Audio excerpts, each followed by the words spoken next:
नई हुकूमत में कौमी सलामती कमेटी की अहम बैठक, तीनों मुसल्लह अफवाज के सरबराहान शरीक, अमरीकी धमकी आमेज खत की हकीकत का खोज लगाने की कोशिश जारी।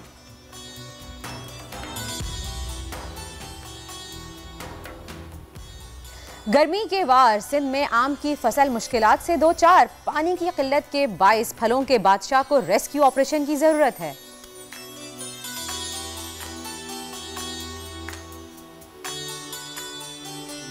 जमीन से प्यार करें, आज के दिन इस मोहब्बत का खुलकर इजहार करें, क्योंकि ये जमीन ही हमारा वाहिद घर है। आज वर्ल्ड अर्थ डे मनाया जा रहा है।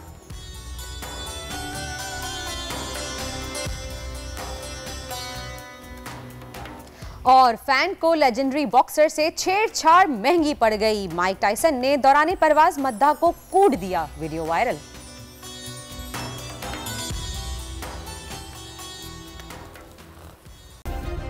सब्सक्राइब करें और बेल दबाएं ताकि कोई खबर रह न जाए।